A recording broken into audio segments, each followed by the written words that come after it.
Welcome to the Solo-Mo Show, a weekly podcast hosted by Corey O'Brien, the social media strategist at Heat and author of thefutureofads.com. And I'm Adam Helway, CEO of digital marketing agency Secret Sushi Creative. Each episode, we discuss topics, trends, and tactics related to social, local, and mobile marketing. Our goal is to help you understand these topics so you can integrate them into your own marketing efforts.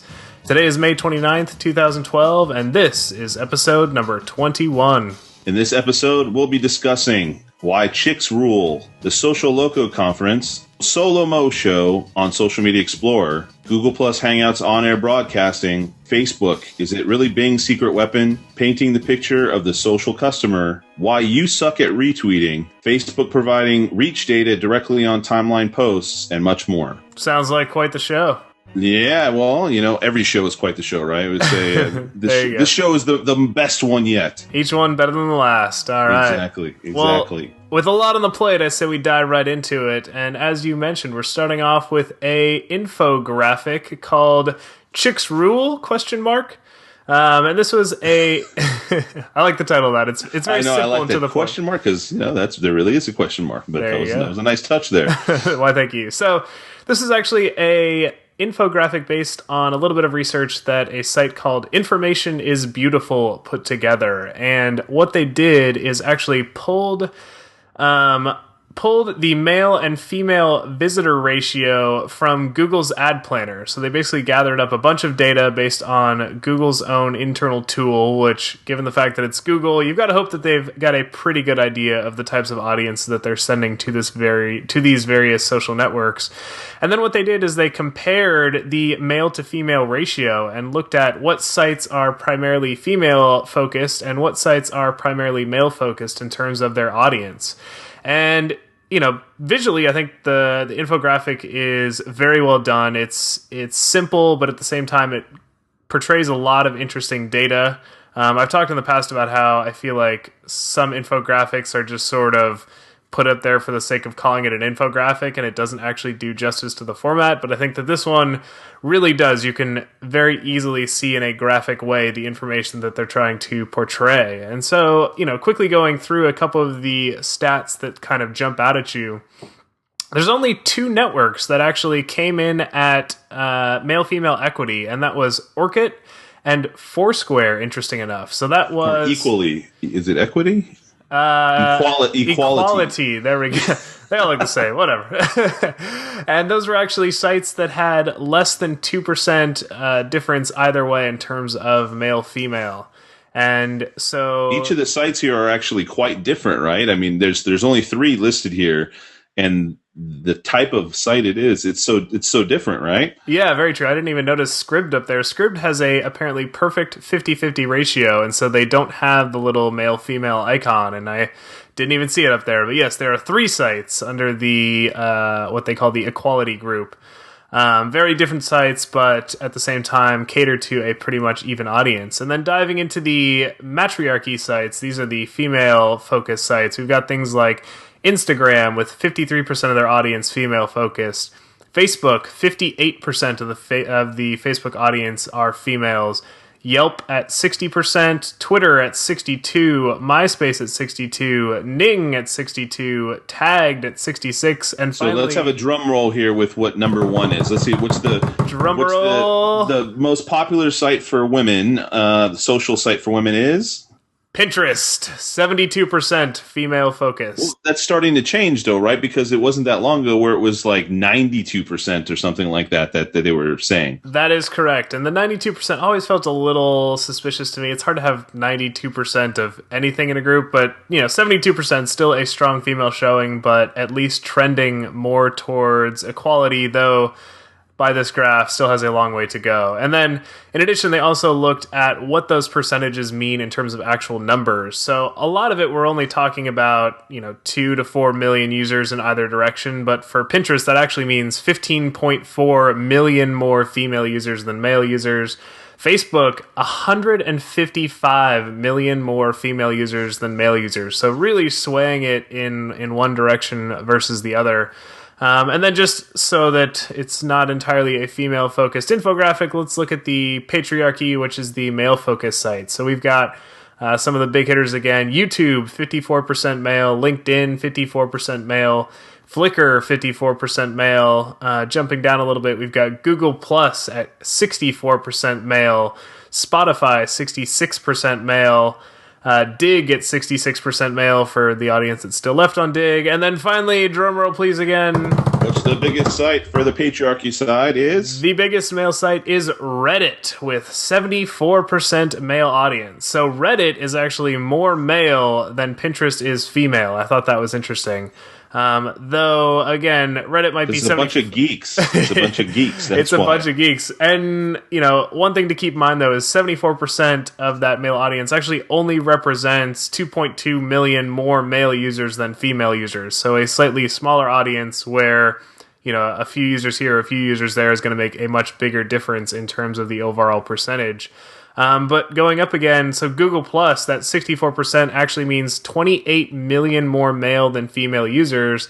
And YouTube, even though it's only at 54% male, that actually represents 68 million users. So, there's a little bit that you have to keep in mind in terms of percentage on one side and millions of users on the other. But overall, I think it's just interesting to keep in mind that sometimes there is really a big difference in some of these audiences. And so what I wanted to bring up for the show specifically is how you could apply that to your own marketing efforts. So, Adam, if you had to design a campaign, and let's say you were let's say you were a restaurant and you wanted to get out there and promote yourself. Is this data that you'd want to take into account? Would you change your strategy based on these figures? Do you think that as a restaurant you can kind of, hit some of the big sites regardless of how that male-female split actually ends up? I mean, this kind of all factors into understanding like where your community is, right? And so they call it I think it's from Forrester. They call it the sociographics ladder. I keep forgetting if it's sociographics. But there's the ladder that talks about how much does this particular audience participate on the social web, and at what level is that participation? Are they creators or curators or just spectators? And so, I mean, I think you would take a look at what we have here in conjunction with that sort of information to kind of determine what would be appropriate for a restaurant versus somebody who was trying to, I don't know, a B2B company that was trying to market, right? I mean, if you're a restaurant and you said, well, we're trying to attract men to bring their girlfriends and wives out on a date for Valentine's Day. Well, even though that there's quite a few additional males on LinkedIn, I don't think LinkedIn is going to be the appropriate place to do something like that, right? Yep. Whereas YouTube, for instance, would be definitely a place that could be prime for something really cool, depending on if you want to do a video campaign and let it go a bit viral and stuff, especially with a, I mean, 54% isn't big in comparison to 46% female, mm-hmm. but the delta of 68 million users being male, you might consider doing that. I'd say actually it's close enough to 50-50 that I'd probably have a campaign that goes both directions if I was maybe a restaurant or something trying to leverage something like YouTube. What do you think? Yeah, I think it's good data to keep in mind. If you're a fashion company and you just designed this custom line of leather men's wallets, you should probably pull up this chart and say, all right, well, let's go with all the sites that are male-focused and try to avoid something like a Pinterest at this point, which is 72% female. And it's sort of that shiny object phenomenon where for a while everybody's talking about Pinterest, and it's like, oh, well, if you're a company out there and you're going to be active in the social web, you've got to be on Pinterest, and it's the new thing, and everybody's there. When really what the data is showing is that, yes, there's a lot of users, but majority of them are female. And so I think sometimes you have to let the data inform your strategy a little bit and say to yourself, there's only so many hours in the day, and if I'm going to spend my time somewhere, I should really make sure I'm spending my time in a place that's going to work for my goals. And so if my goal is to reach a male audience, I should look at some of these sites that have that primarily male-focused audience, because the message is going to be received better. Any sharing that happens inside of that audience is going to be received better, and it's going to reach more of your target audience. If a influential Pinterest user picks up your line of men's wallets and shares it, and a bunch of their other female friends are also repinning this, sure, maybe they pick it up as a gift for somebody that they know, but they're not one click away from buying. They're one click away from adding it to a list of things I might purchase in the future. So, don't always chase the shiny object. Sometimes you need to dig in, find out data. And, the other thing to keep in mind is this data wasn't that hard to get to. All they did is looked at Google's ad planner, and all that data was freely available for the taking. So, poke around a little bit, find the data that's going to be relevant to you, and use that to inform your own strategy. Agreement. All right, I always like to hear that. Well, let's dive into a couple of quick updates, because we talked about this on the last show, but we should definitely remind the listeners to a couple of the things that are going on with the show, because I think it's very exciting. So, do you want to run down a little bit of what we're going to be doing in coordination with the Social-Loco conference? Yeah, we announced this again last episode. We want to make sure we keep letting you guys know. You might not have seen or heard last episode, and we've got some things leading up here to the event on June 18th, I believe, which is a Monday.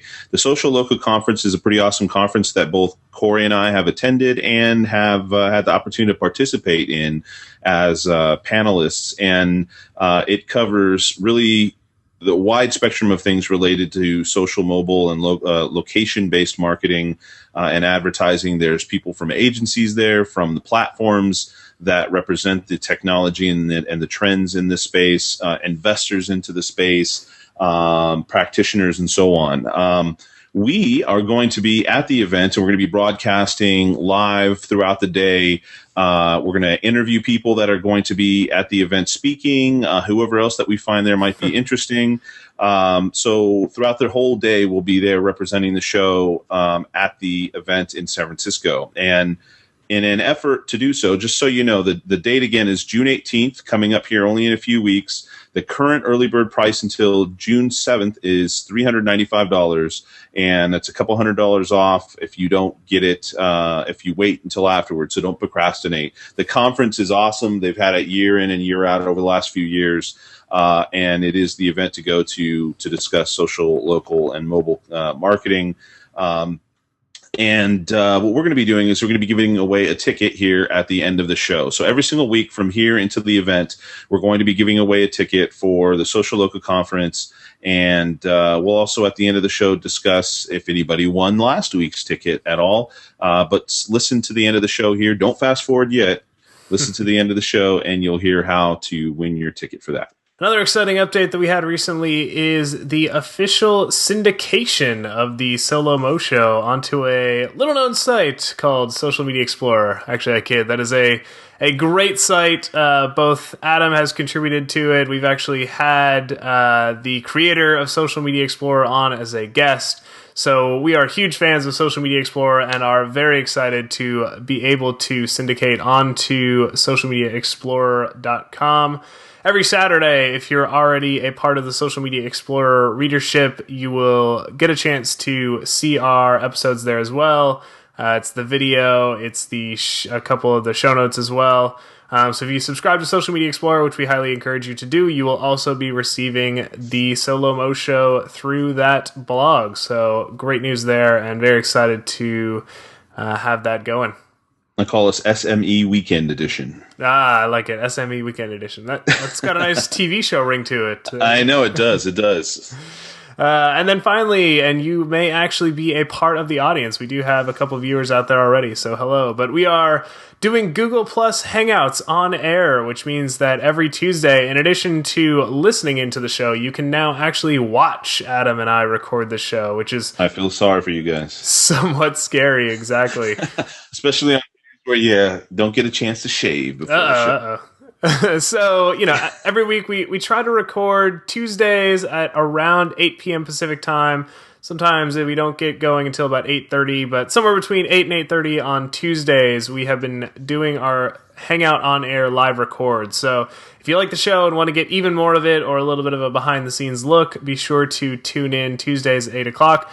These also get recorded and then distributed on our YouTube channel. So if you just go to youtube.com/SoloMoShow, you can watch both the final episodes and also the raw recordings, because there are some things that go a little crazy in the raw recording, and then I try to edit those out to make a final recording. But if you want the raw deal, the real feed, go ahead and check out the Google Hangout recording, because that's where it's all going to be. And, we're still learning a couple lessons. I was talking to Adam about how last week I realized that as I'm reading some of our pre-scripted stuff, I'm just staring off into the corner, which is definitely creepy. So we're going to be improving our Hangout, hopefully, and making it more fun to watch. But I almost called an ambulance for you. I thought you were just suddenly just locking into the corner and zoning out there for a second. Yeah, so we appreciate those that are watching the on air, because it is new for us, and we're improving week by week. This is actually just week number 2 for us, but thanks for checking that out, and we hope to make that a fun part of listening to the show as well. All right, well, enough about us. Let's move on to more exciting topics. So the first topic that I think we're going to dive into is actually a bit of a carryover from last week's show. So last week we featured one of the interviews that Adam had done at an event that he went to. And so this week we actually wanted to bring a second interview and mix that into the show as well, because I think it was definitely an interesting topic and, more than worthy of some discussion here on this episode. So Adam, why don't you go ahead and tell us who that was and what you guys were talking about. Yeah, so this again was an interview that I did at the Marketo User Summit that they had last week, as we mentioned last week as well when we talked with Jay Baer. And this gal, her name is Cady Condyles. I know she's just gonna murder me I couldn't pronounce her name when I was over the last name. She has a very unique way of spelling Cady as well, Cady, but she's the director of marketing at Search Mojo. So they're an agency that takes care of folks, SEO and pay-per-click sort of stuff over there. And she was really, really smart as a whip. I was asking her some questions about a few things, and she kind of brought to light a few ways that Bing and Microsoft, in partnership with Facebook, might actually be able to take back a significant market share in regards to search advertising. And so we'll play the interview here in just a second, and you'll hear what her words were on that, and we'll follow up with a little bit more on it in just a second. Hey there, I'm over here talking with Cady. She is the director of marketing for Search Mojo. They are a search engine optimization and pay-per-click consulting company, right? And I was having a really interesting conversation. I thought I wanted to make sure we could share it with all you guys. Cady, most folks, when they think of SEO, they're almost always associating pay-per-click advertising and search advertising and so on Google. But you were just talking to me a little bit about how you should pay a little bit more, not more attention per se, but you should still be paying attention to Bing and kind of by association Yahoo as well, right? Yes. Well, I think the big opportunity with Bing and Yahoo is Bing has an established partnership with Facebook, and I think as social evolves, Facebook's going to have to start running ads outside of Facebook, and so they have all this great targeting information. But imagine if you could use that target information to remarket ads on all of the sites within Yahoo's content network. So that I think is a really big opportunity for Facebook and for social, is to expand beyond just the social network and all the other websites on the internet where there's ad inventory and you could have really targeted ads. So, we associate Facebook as being kind of aware of all of this social data. So what you're saying is that will start to really be able to live outside of just the kind of, as they call it, walled garden of Facebook, right? Well, I would think that needs to happen just for the additional ad revenue and for the growth. So I have absolutely no idea if that's going to happen, but I would imagine, and I feel like in the next year or so, some sort of change like that has to happen. And with Bing and Facebook's established relationship, it seems like it wouldn't be that hard, but there is the privacy concerns, which is so high with social. So it'll be interesting to see how Facebook could overcome some hurdle like that to allow advertisers to market to the Facebook demographics off of Facebook's website. Now, how can people, what should people pay attention to right now outside of Google, again, with Bing and Yahoo? You said you don't know, maybe this will happen in the future, maybe it won't. What should they pay attention to right now based on your experience in regards to Bing and Yahoo?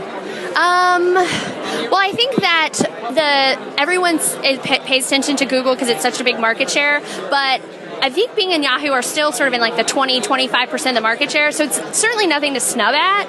And if all of your competitors are not worrying about that, then that's a great opportunity for you to take advantage of that 25%. And the clicks often are cheaper than they are on Google. The conversion rates are often higher. So just because maybe Bing isn't quite as established as Google is, it's still a really great platform. There's still a lot of targeted traffic. And if your competitors aren't there, then that's where you want to be. So I think it's all about resources. So if you have the time, 25% is it's a big part of the market share. So it kind of reminds me to when people were still using Yellow Pages. I'm sure there's still people using Yellow Pages someplace on the planet, but that there were multiple Yellow Pages, right? And so to basically only be present in one of the Yellow Pages was kind of to your disadvantage. Why not be available in all of them? Like you said, whether it's that 25% or not, there are still people likely getting those Yellow Pages, those other competitive Yellow Pages on their doorstep and using them. They're just a source of information in a way.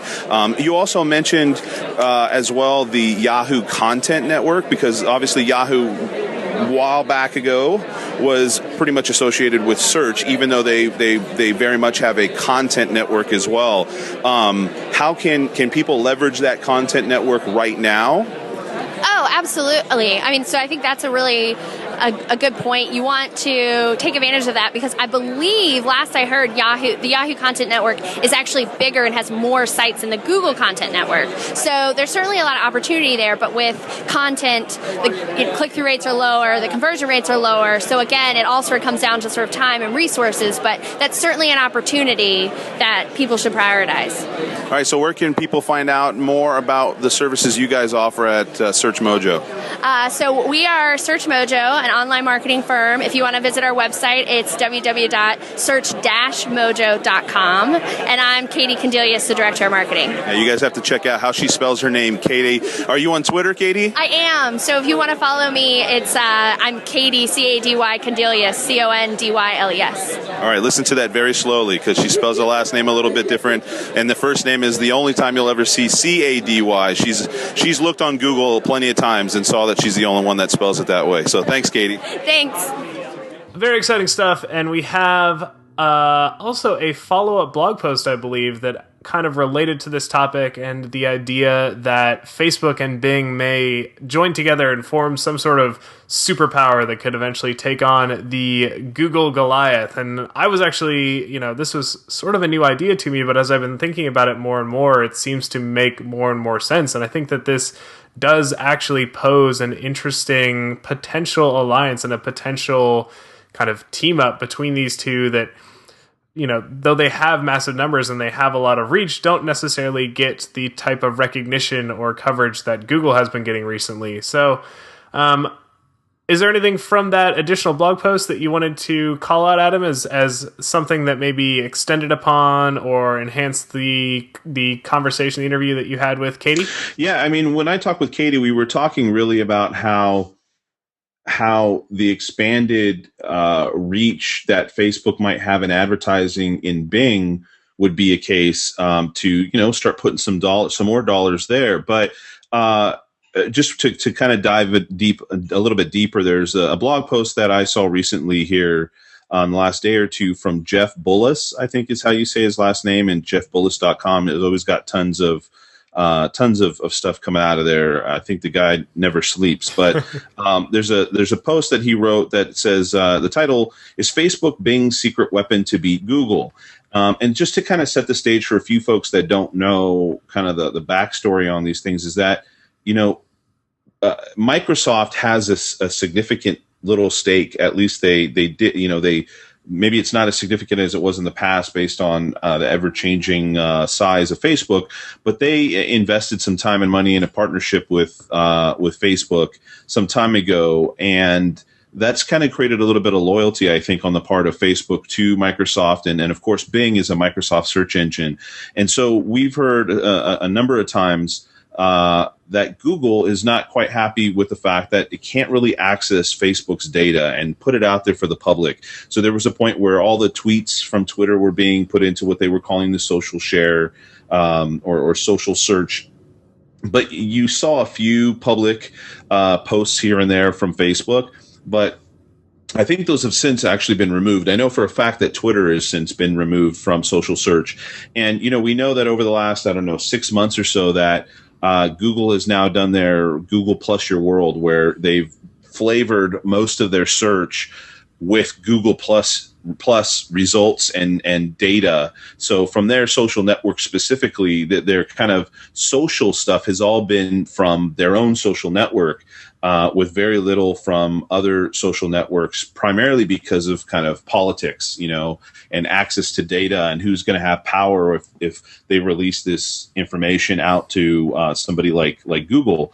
And even with the social analytics that Google has, we noticed in talking about it a few episodes back that with social analytics, it's still limited to what really is available in social analytics. I think they've got like Reddit and they like Dig and they've got Google Plus, but they don't really have Facebook and Twitter in the same sense in the back end. So there's this divide still between the data that's available. Well, there's this relationship again that Bing, / Microsoft has with Facebook, and as the post goes into kind of painting the picture, and what's starting to happen right now is just recently Bing released a social upgrade to their search engine, and I'm not sure if you've seen it yet, Corey. I actually know that they were rolling it out, and I went back and looked at it again today just to see if they had finally released it to me, and they did. Mm-hmm. And they're now taking this sort of interweaving that Google Plus is doing, or Google is doing with Google Plus in Google Search, and they're now interweaving Facebook as kind of an indicator of what you might like into Bing.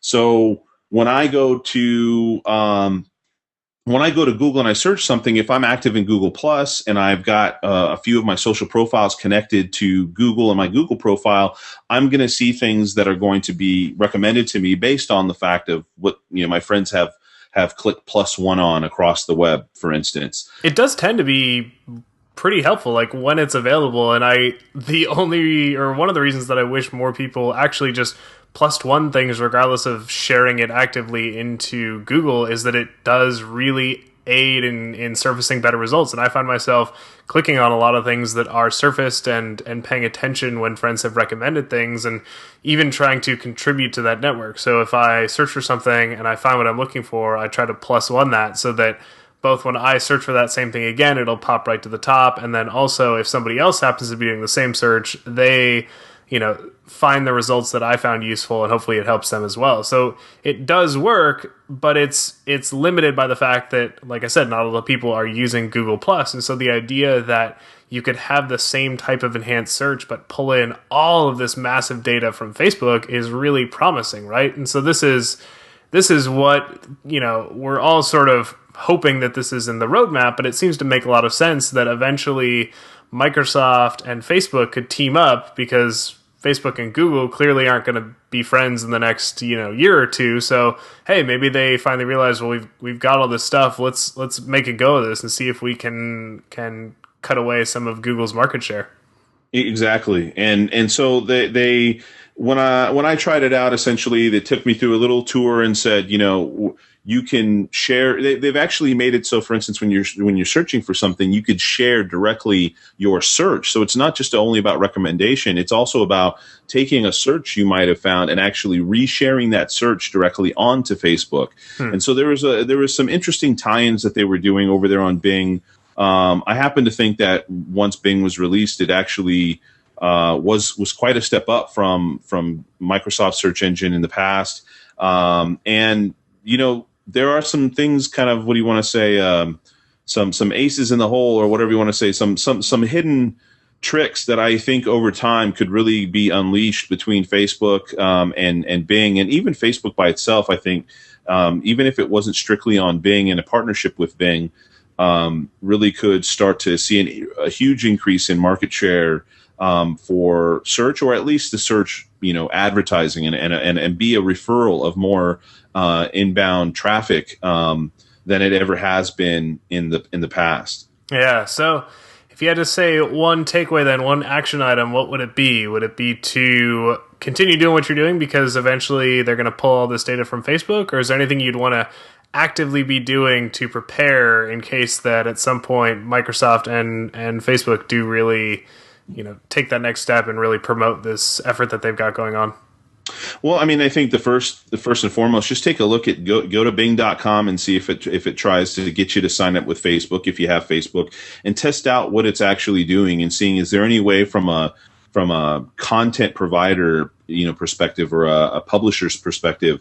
And when I say that, I'm talking as a brand. If you're a social company, you're publishing content, you're providing content, you're generating content, and so how would your content be discovered and found differently based on this? Because Google Plus is all well and good, and you're finding it useful, Corey. But bottom line is there's many more active folks on Facebook that have historically clicked like more than they have ever clicked +1 in the last year or 6 months or whatever.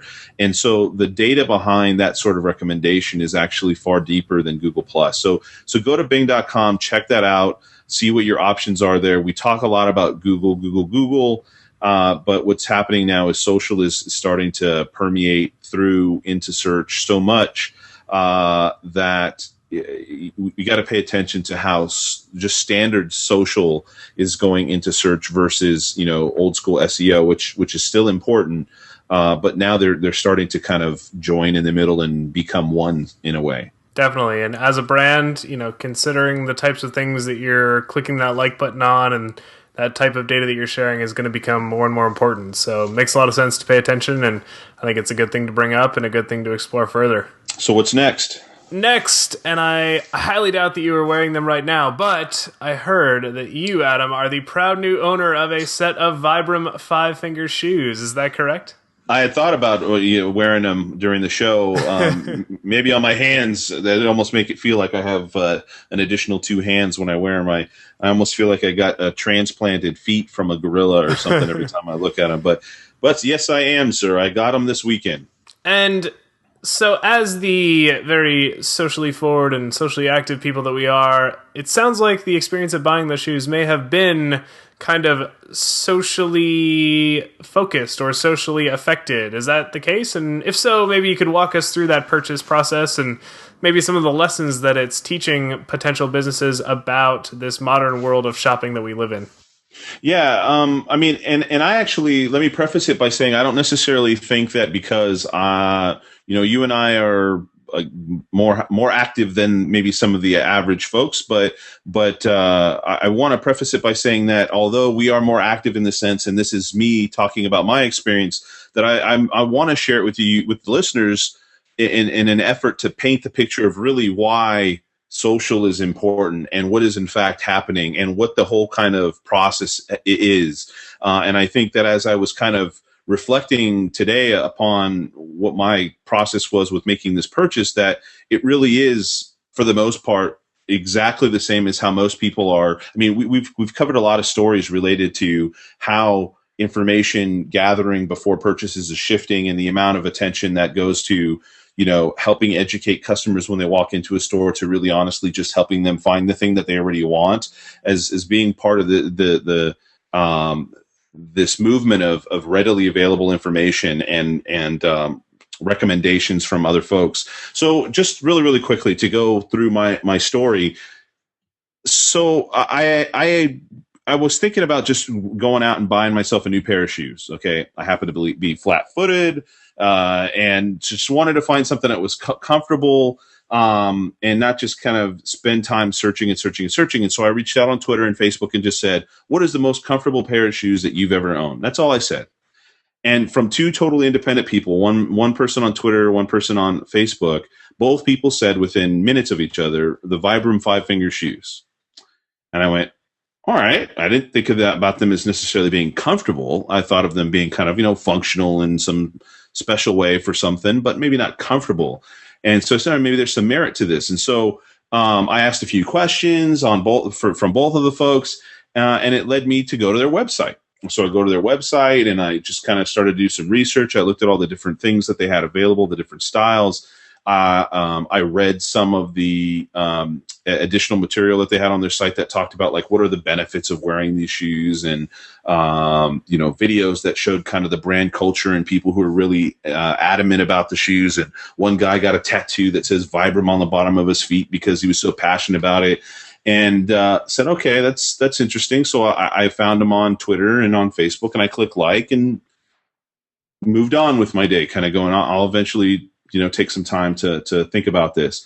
So every so often I'd see something from Vibram showing up in my Facebook feed, and I kind of check it out and I'd see what was going on and see some of the cool artwork and images that they had that was, showing off their new product or, promoting their culture of the barefoot running or walking or whatever it is they're doing.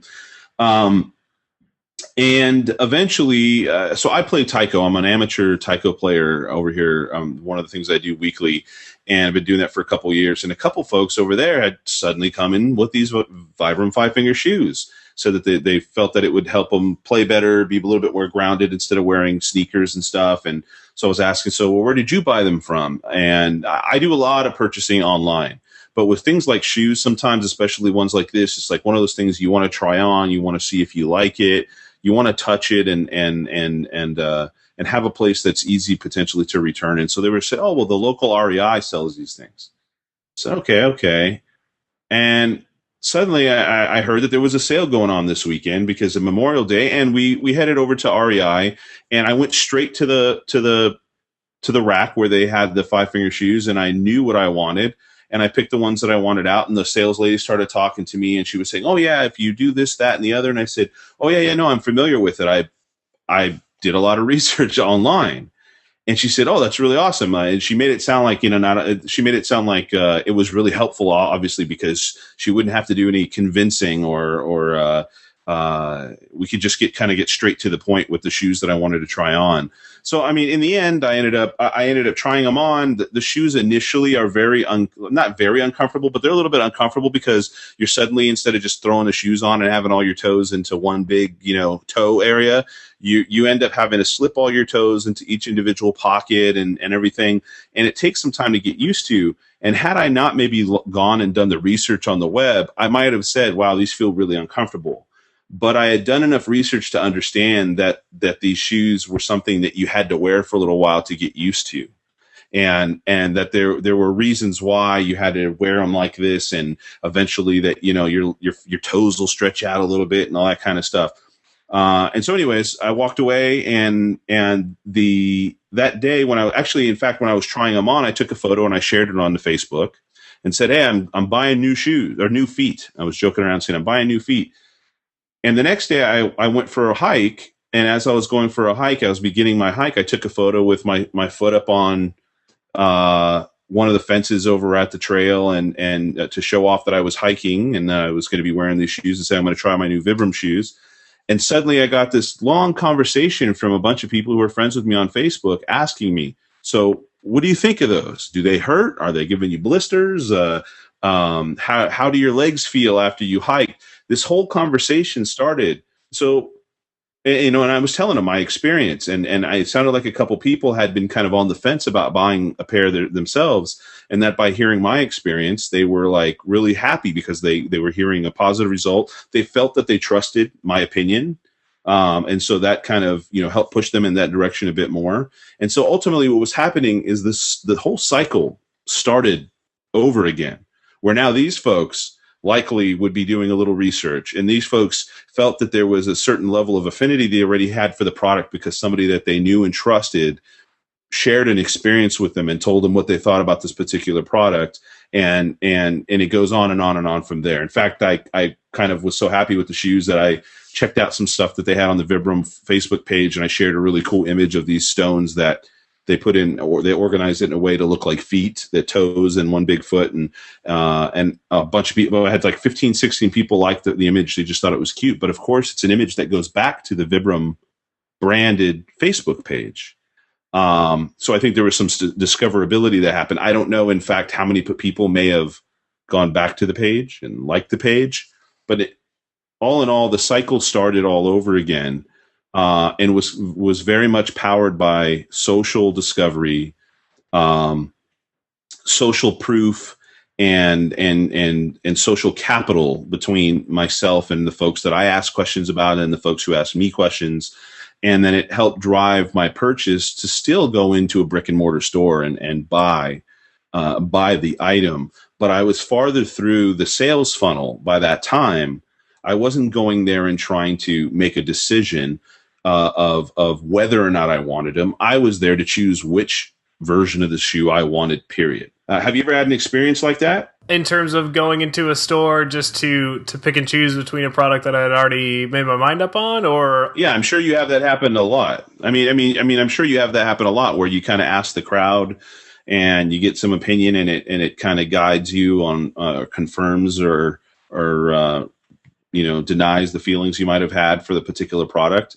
So that's interesting, because I think part of what I wanted to talk about maybe is the differences between the way that people shop and how brands can cater to that, especially with social media. So for myself, a lot of times when I'm buying something, I'm looking for either the wisdom of the crowd. So I love Amazon reviews, because I figure if I can find something that's got 200 reviews, bringing those all together and seeing the trends that happened between those reviews is probably going to be a pretty accurate indication of things like longevity and comfort and all the things that go into a buying decision. So there's a little bit of the wisdom of the bigger crowd, but then there are certain people that I found that I really trust their opinion. And so one is, I believe his name is Brian Lamb. He's the guy that writes this site called The Wirecutter.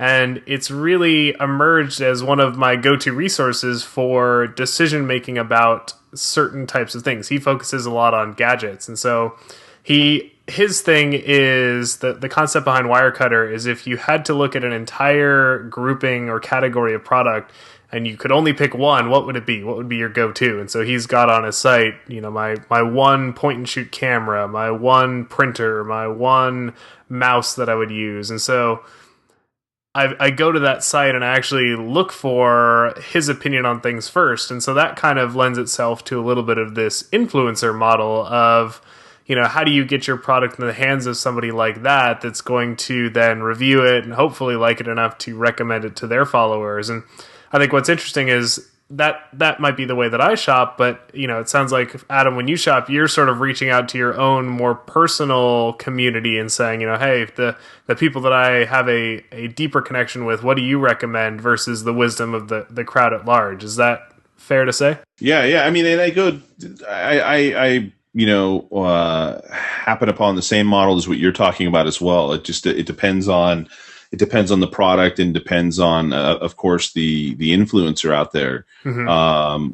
If you turn around and you tell me about an application, for instance, or something related to social media that I might have heard about but have not taken a second gander at, I'm likely to go ahead and take a second look at it and take a deeper look at it, mm-hmm. for something like that. Sure. And I think that's kind of where I'm getting at this is, well, I'm looking for these larger influencers. There's plenty of people that have a more micro influencer.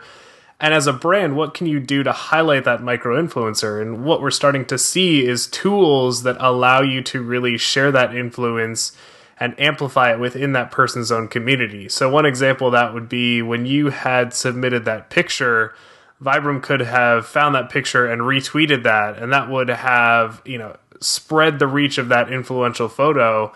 And Facebook has gotten especially good at this, and they're sort of forcing brands' hands when it comes to media. But if you had shared anything positive about these shoes on Facebook, they can then take that and actually sponsor that and put it in the sidebar, so that all of your Facebook friends, when they go onto Facebook, they see, hey, Adam got new shoes. He seems to like it. He's posting pictures. I should check those out. Oh, okay. I'm one click away from the Vibram Facebook page, where I can see all of these customers that are having very similar experiences. And wow, look at all these photos. Look at all these happy people. Suddenly I want to be a part of that community. And so I think it's interesting looking at those paid media-based opportunities to amplify influence both on a large and small scale.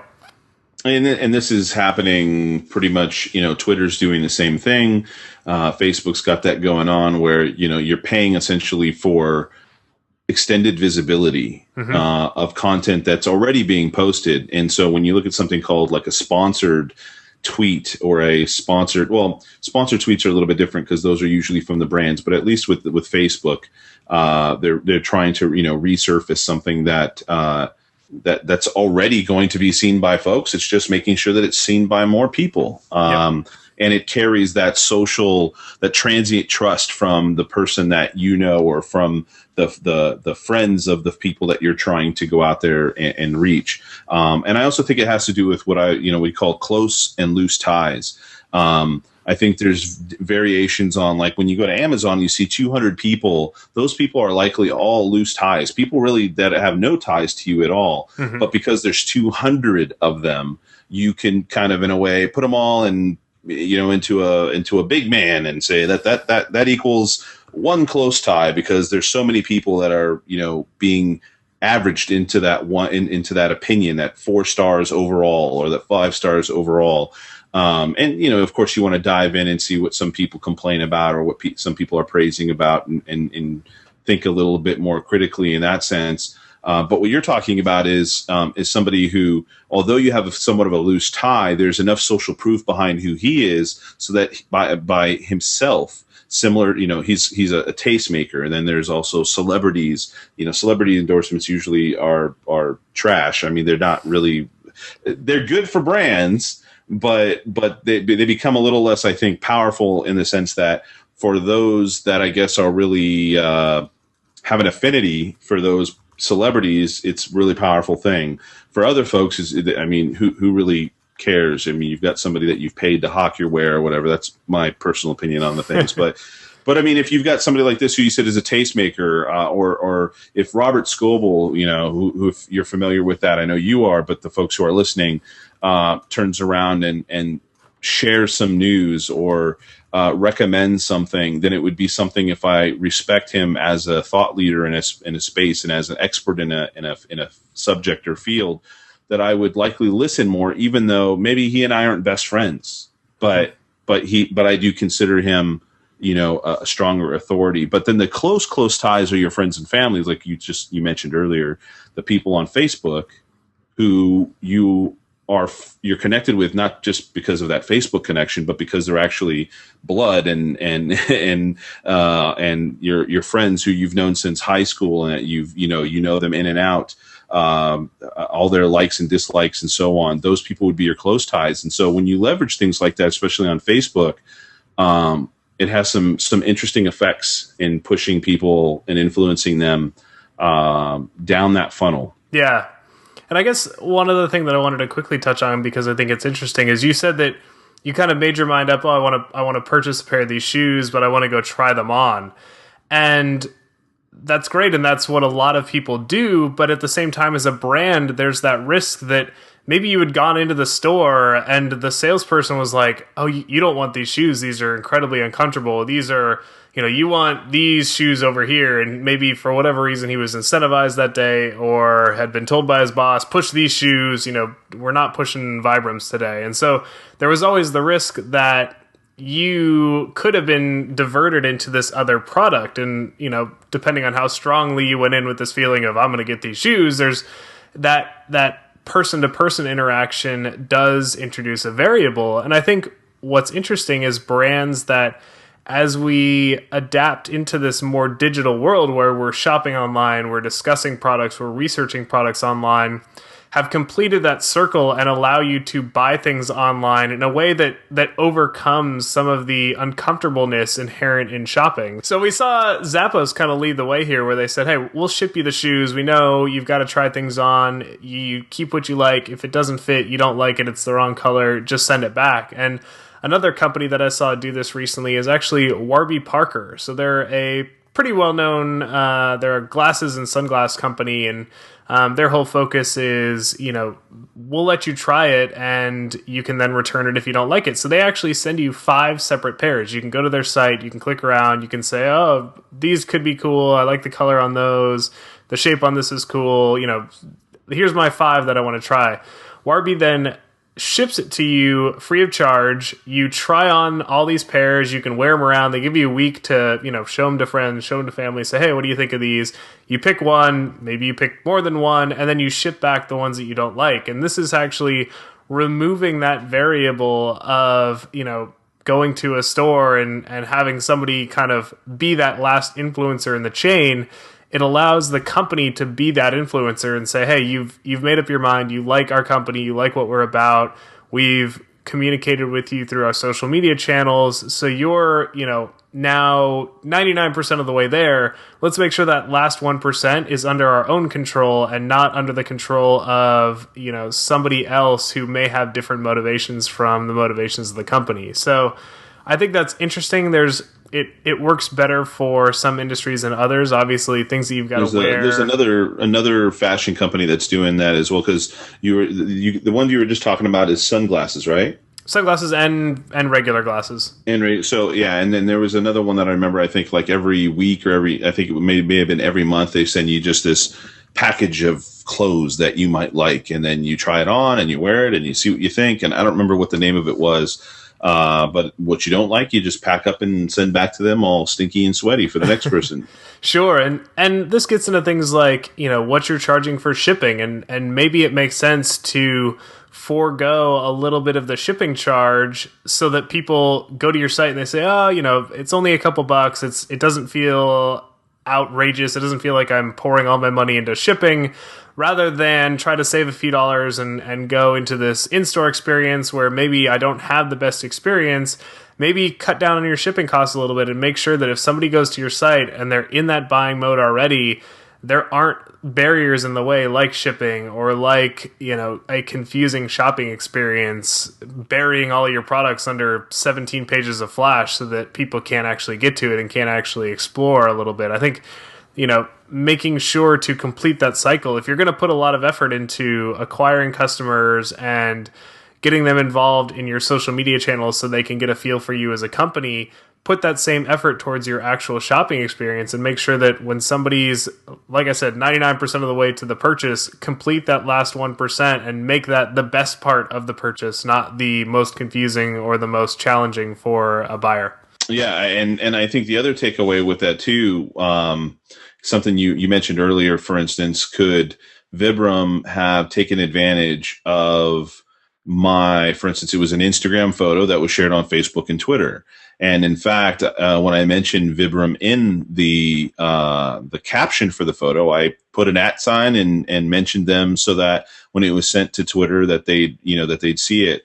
And how can brands monitor that and kind of extend the reach of that through their own channels? And we talked about the kind of influencer model as well as not always do you have to leave that influencer model up to chance. Reach out, identify who those tastemakers are in your field and those influencers are in your field, and see what it takes to have a conversation with them and to get them to maybe do an honest review of your particular product or service. You think that it's a great product or service, then you should stand behind it and give people the opportunity to voice their opinions about it. They're doing so on Amazon. The chances are, if you've got a ton of great reviews on Amazon about your product, especially when you were talking about the 200 reviewer range or something, which is quite a lot actually for the average product, I think so at least. If you can if you stand behind your product, try to connect with some influencers and get them to review it and to share it. And I think there's a lot of people that are doing that now. For instance, I've seen this crop of young women showing off makeup tips on YouTube and even sometimes clothes as well. But in most cases, it's makeup, and you'll see that they started off a long time ago just kind of showing off tips, and then suddenly Revlon or Maybelline or somebody like that has come over and said, "Look, we're going to actually supply you with product, and we want you to also blog for us once a week or whatever. And here you go, show off what you're doing with our product." So I think there's a lot of different lessons to be learned from that process that we talked about. The the painting the picture of the social consumer, which is not a unique case. This is a common case for everybody. And how are you going to take advantage of that as a brand? Oh. That's you. Time's up. Actually, I was going to try something. I don't know if you can see this, but there we go. We're going to set a 1-minute timer. So there are quite a few stories that I want to get to today in addition to the Vibrant story that we just covered. So we're going to try something new, and I'm trying it on the fly, so I apologize for the... No, I like that. That's awesome. That's right. Awesome. Go for it. So I'm going to give myself 1 minute to describe a story, talk about what it is, talk about one lesson or takeaway that I think brands should get from it, and then I'm going to stop the timer and turn it over to you for 1 minute of a response. We will see how many of these we can get through in the next probably 10 minutes. If we can do 2 minutes per story, that's 5 stories in the next 10 minutes. I think we can do it. What do you think? Oh my gosh. All right, let's go for it. All right, here we go. So Time's a wasting. Story number 1. So Facebook providing reach data directly on timeline posts. And this is something that apparently they had before, though I wasn't as actively aware of it as I am now because they made it very prominent. Basically, if you go into your timeline, you will see that below each post, they actually give you both a number of people that you've reached as well as a percentage of your total fan base that you've engaged with. And it varies post by post. It depends on the type of thing that you're sharing, whether it's, media or just a text update, how many people have liked it, how many comments. I think this is really interesting. I've gone on to the different pages that I'm an admin of, and I'm seeing engagement rates as low as 5% and as high as 45%. And so really, it's bringing to the forefront what's working and what's not. And there's a couple takeaways from this. One is if all your things are in 5% range, you probably want to do something different and see if you can boost that up. The second is if you've got a post that's getting good engagement, consider sponsoring that to boost it even further. 3, 2, 1. I think I made it. Nice. All right. So, Adam, 60 seconds to respond. What do you think about Facebook adding reach data? Go. Your tips were spot on. Period. I mean, that's it. I mean, that really is it. Those were good tips. As you said, they had it there before, and it seems to be rolling out to folks because when they had the post on a couple places, I didn't see it yet on the pages that I managed. So, at any rate, take a look at those. Pay attention to that. That should be part of your daily or bi-daily or whatever you want to call it routine. But your recommendations were spot on. How much time do I have left? Oh, man, you got 30 bonus seconds. I'll have to decide if I can Okay, cool. Let's move on to the next one. The next topic. You got to write it down on a piece of paper and, donate a cent for each second or something like that. There you go. We'll talk about that after the show. Yeah. All right, next topic. So, you suck at retweeting. This is a Wait, why you say that? Why would you say that to me, Corey? I wouldn't say that to you, but Dan Frommer over at SplatF posted a little post called You Suck at Retweeting, and it actually said that most people are doing retweets wrong, or maybe not most people, but a lot of people do it. And I agree with this. I see a lot of retweet actions and retweeting that I think is a little crazy. It feels like maybe people are abusing it or just not making the most of it. So the list of things that you're probably doing wrong are 1, retweeting positive mentions of your company over and over and over again until it becomes obnoxious. 2, retweeting random fans that ask for the retweet. 3, repeating 5 things, including what you've already seen, for every single idea that you post that's original. So only repeating other people's stuff. And lastly, retweeting somebody else's link to your blog post seconds after you retweet it yourself. I agree with all of these. I think that retweets should be used sparingly, and when they do, they have a lot more effect than when you're just doing it all the time. Whew. Got that one. What do you think? What's that? All right, ready? Hit the timer. Go.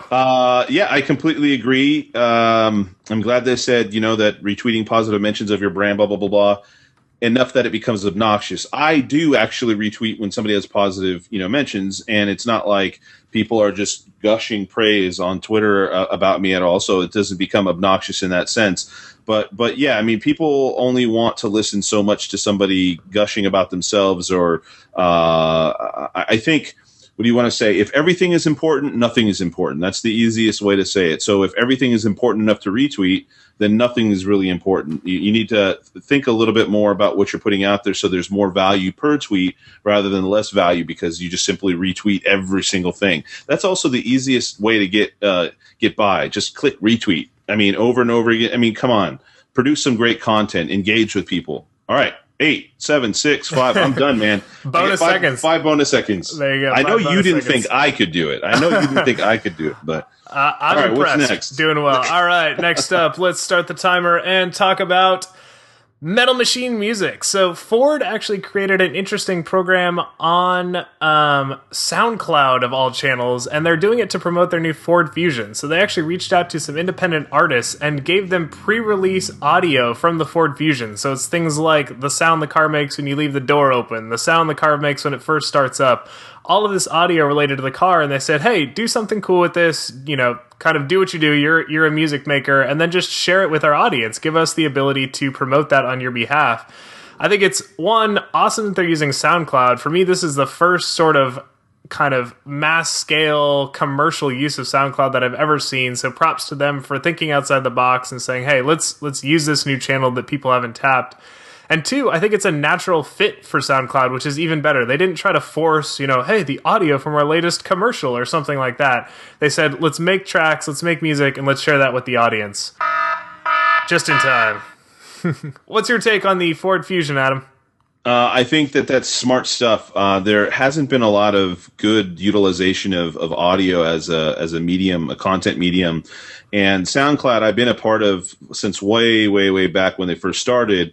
And initially, they've since kind of evolved to a place where there is a really incredible culture of people remixing and sharing their music, and not necessarily other people's music, but creating DJ mixes and saying, here's some audio, let's mash this up and collaborate. And so I think that what Ford seemed to have done is probably do their research, and they really understood the community there and what was really going to appeal for that particular community.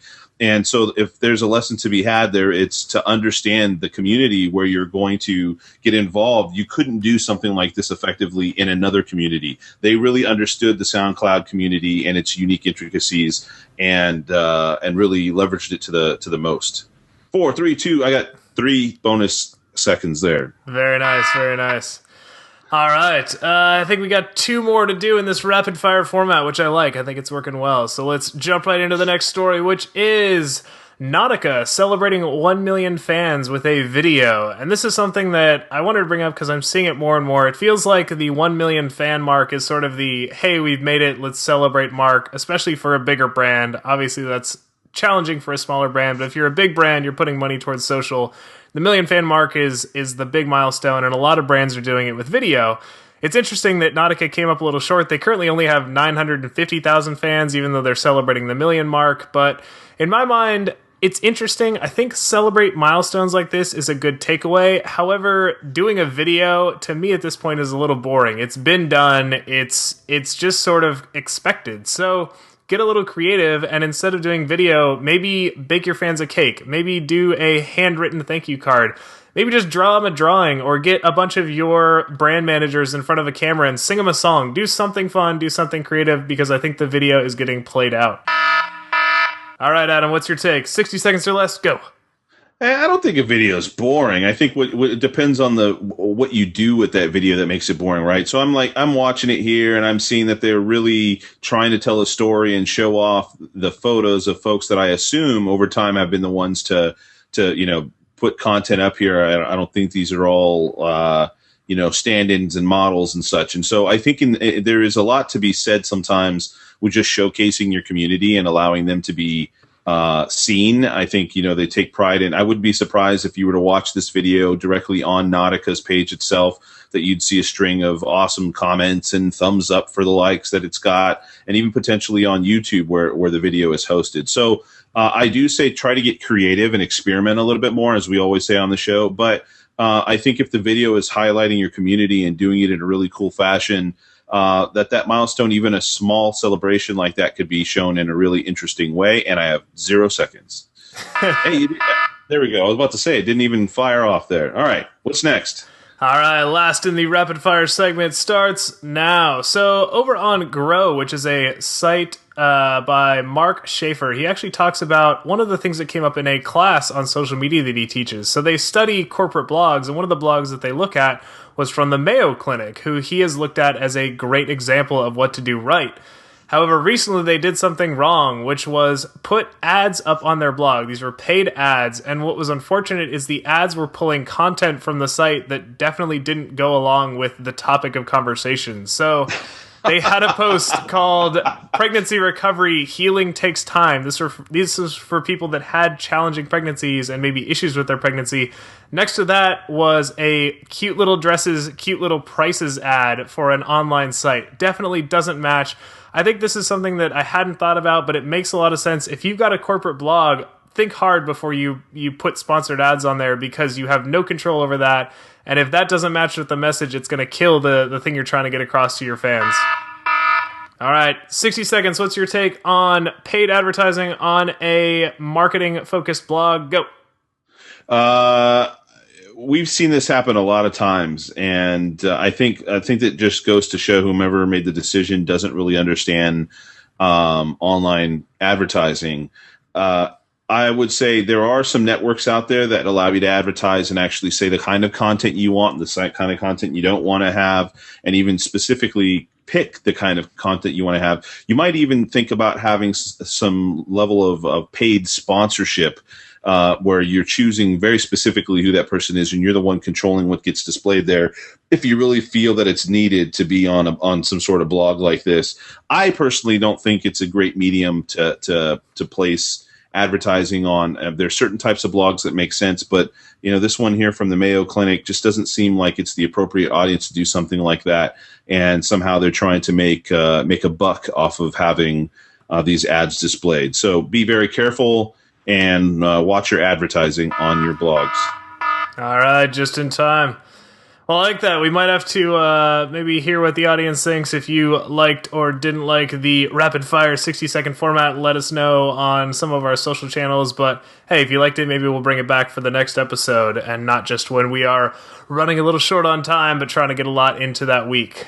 What was your take? You like that format, Adam? I like it a lot, actually. I think that was fun, and people knew just how much poison they were drinking when they listened to it, so it was all good. There you go.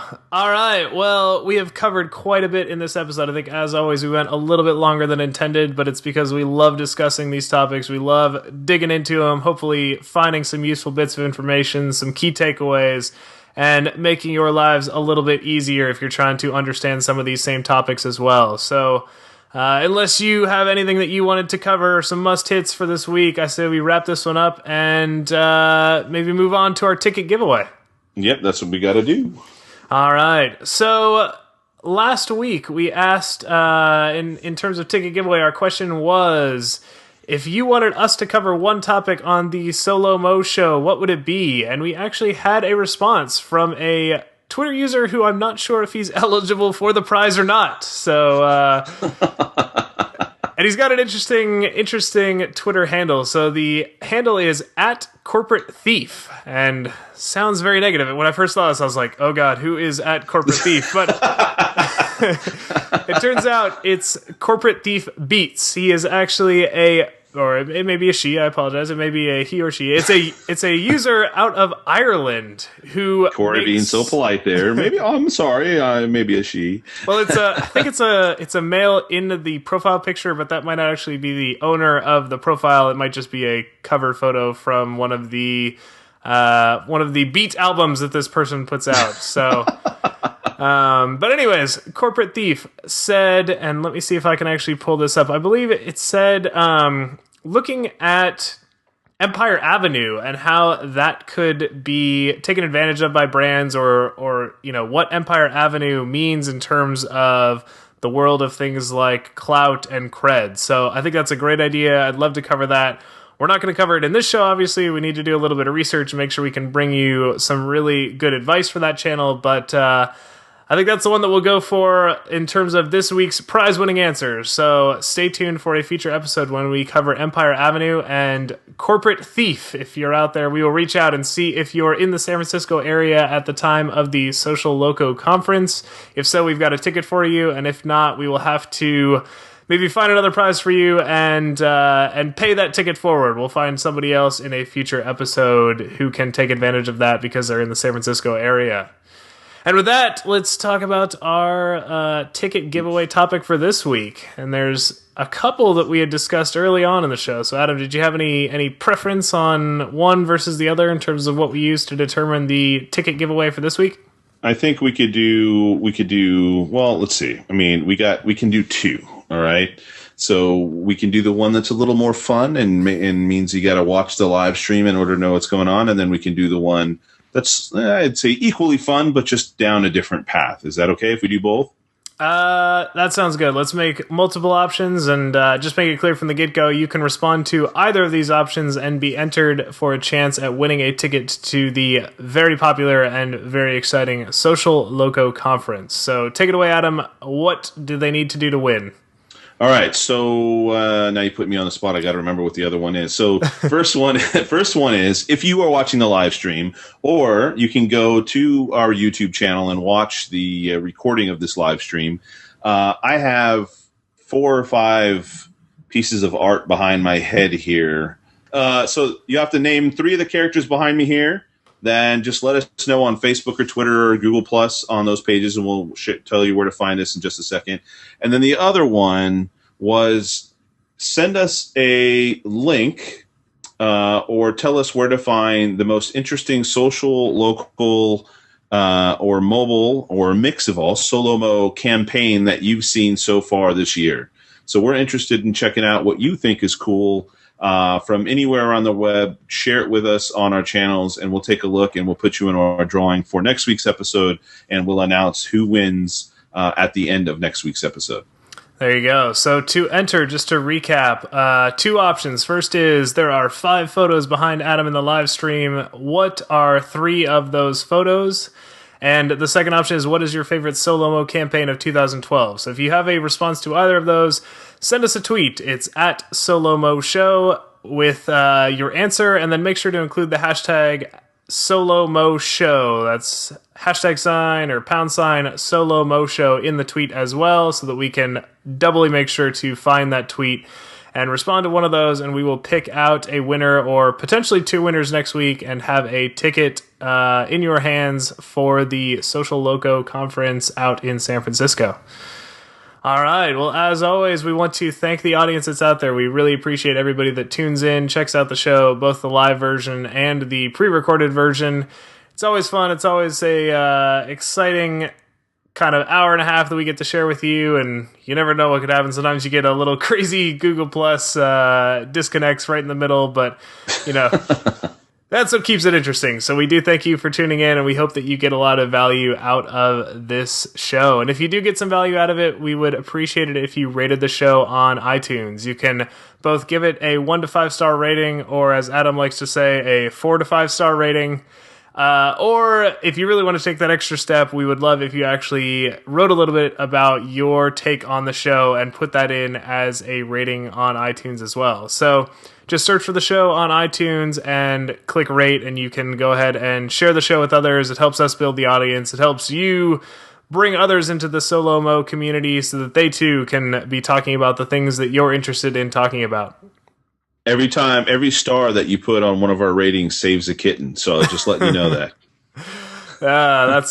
I don't even know how we're going to enforce that, but I trust that you will live up to that promise.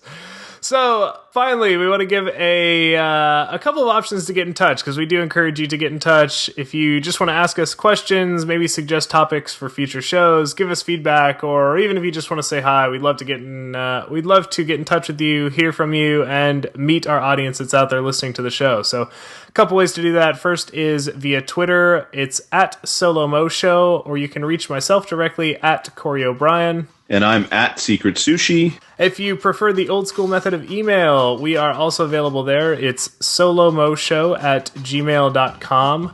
Or you can connect with us on either Facebook, Google+, or Pinterest. We have links to all of those channels on solomoshow.com. That's the website for this show. Again, that's solomoshow.com, where you can click through to our Facebook, Google+, and Pinterest pages, where we post new episodes, show notes, all the great stuff that goes along with this episode. And If you're wondering what exactly are the show notes, those are all the links to things that we're discussing during each episode. So you can click along, you can read some of the things that we're discussing, you can see the infographics, you can really immerse yourselves in all of the material that we've gathered each week for the show.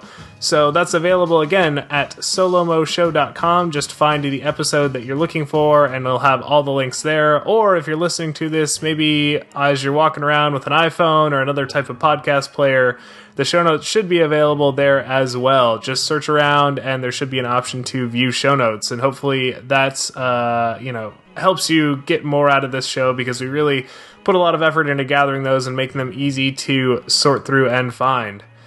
And with that, I think we will call this a wrap at episode 21, which is crazy to think about. I'm impressed every time we add another number onto the notch. But yes, this is episode 21, and in my mind, the best episode yet.